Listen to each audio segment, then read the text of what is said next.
Thank you everybody for joining me today. I appreciate for you guys taking the time out to come watch me and perform, technically.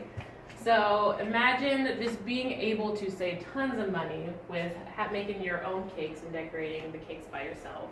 Not pulling an arm and a leg trying to get the cake from certain stores here and there and spending tons of money on it. Well, me being a family with a family of 10 people and there's 8 kids, I always had to make the cakes. And it was way easier when I was able to learn the simple techniques of the buttercream and frosting, and I was able to decorate them myself.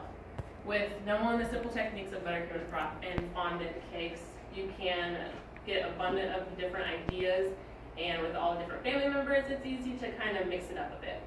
So first I'm going to go ahead and talk about how to make buttercream frosting, the simple ways of using buttercream frosting, and then how to store buttercream frosting cakes.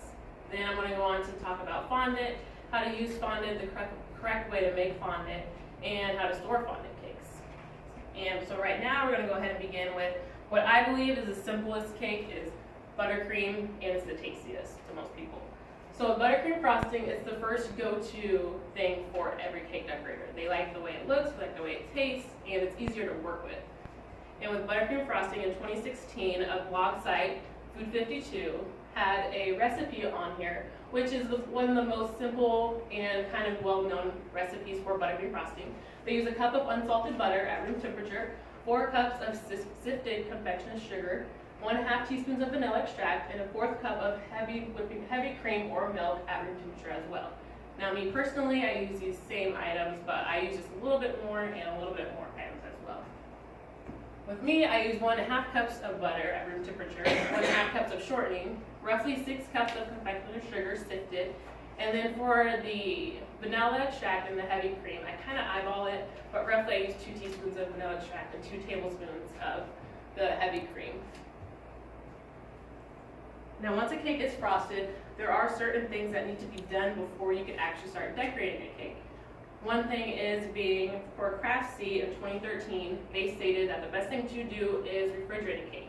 When you refrigerate a buttercream cake, it kind of hardens and makes it a little bit easier to work with without making any mistakes, because it's not as fragile as if you don't refrigerate it. And with refrigerating it, while that's refrigerating, you want to get the piping ready. So with the piping bags, you want to fill them at least 2/3 way full if you want to decorate a whole cake. Now you can see there's little simple details here, which of course I'm not going to use a giant bag like this. And you can see here that they have smaller bags for you to use because it's better if you just fill 2/3 way full. It's easier to manage. The more in the bag, the easier it is.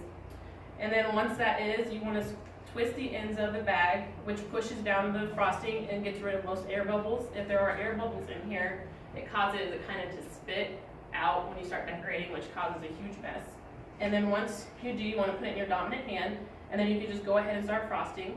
The best thing to do first is try on parchment paper, napkin, or whatever you have available. Try your best to work on that first so you don't ruin the cake at all. Now, storing a cake is an important part of it. Once you store the cake, once you do store the cake, it does get hardened again once you put it in the fridge, like I did state before. It hardens, it puts everything together. I stored this cake here, and now the flowers are most likely to stay intact, and they're a little bit more hard, so it keeps it longer. Now, with buttercream frosting, you do want to be careful because you do want to refrigerate it. It lasts longer. If it does stay at room temperature, it's okay for up to 3 days. Refrigerate it, it stays up for about a week. But if you keep it at room temperature, people freak out thinking that the cake's ruined. It's okay for 3 days at least, you'll be fine. Buttercream frosting itself could be frozen for up to 2 weeks, which is actually pretty nice. Some cake professionals prefer it to be frozen. I prefer my cake to be frozen and then thaw it out later because it does make the taste different. Now that I'm done talking about buttercream frosting, I'll go ahead and talk about fondant. Now, fondant is a lot harder for people to get used to and for people to use. Fondant is what they say is kind of like the death of the cakes, because once you first start using it, you'll freak out at first, but then once you see people use it looks easy. It's because they have a lot of practice. You figure out how to use it. Now, Wilton in 2018 had a simple recipe of how to make fondant. Fondant is super easy to make. It's just kind of time consuming. If you're running out, then you need to make it the night before for best results. Me personally, I run out a lot, so it's harder to get prepped the night before because I procrastinate a lot. So with fondant, it's 1 package of white mini marshmallows, 5 tablespoons of water, 8 cups of confectioner sugar sifted, and a half cup of vegetable shortening. With the marshmallows and the water, at least 4 tablespoons, you want to microwave those together, stirring it at 30-second increments until it's all melted and well put together. And then you want to take the sugar and lightly fold it in to the mini marshmallows and water. And once that is folded in nicely, then you want to take the vegetable shortening mainly on your hands. That's what it's for, so you don't stick it anywhere. You want to knead that out. While you're kneading it, you want to be careful. If it's too sticky, then you can add more marshmallows, kind of remake it up and add more marshmallows and sugar. Now if it gets too stiff, you can add more of the other tablespoon of water. Using fondant takes a lot of patience. A lot of people, like I said, do get frustrated with it. So with using it, once you put it on a flat surface, you want to use a combination of sugar and cornstarch. If you just use sugar, the powdered sugar kind of it will activate with your hands or gloves, and it will kind of get sticky and a little bit more sticky. The cornstarch kind of makes it even out with the sugar. You want to knead it until you get rid of the air bubbles. If you do have air bubbles at the end while you're rolling it out, it's okay. You can kind of stab it out and smooth it. It just takes a little bit more time. Now you want to roll it to about 1/8 inch thick. If you roll it any thinner, then you have the chance of ripping while you are putting it on the cake. If you do it a little bit thicker, a lot of people don't like the taste. They prefer it to be thinner. It's easier to manage with.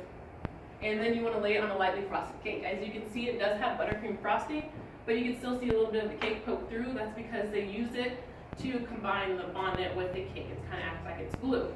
Now what else is, if you're using a fondant decoration, like let's say I use fondant flowers to put onto a fondant cake. What I use is water, or I specifically use is something called glue, and I use a jelly and water, and I heat it up, mix it together, it adds like a sticky tack, and once it's heated up, once it's cooled down, it makes it way better. Now storing a fondant cake is very important because you can cause a huge mess. So with storing a fondant cake, if you put it in the fridge, which a lot of people tend to do because it's a cake, what else do you do? Put it in the fridge. Well, that can cause the condensation once it gets taken out to act like the fondant is kind of wet, and it will cause it a droopy mess that no one ever wants. So it's okay to do, just as long as you kind of cover it up, make sure no water or liquid hits it or moisture. Now you could do it at room temperature, but once again, cover it up. And a lot of people think it's going to dry out once it's covered up.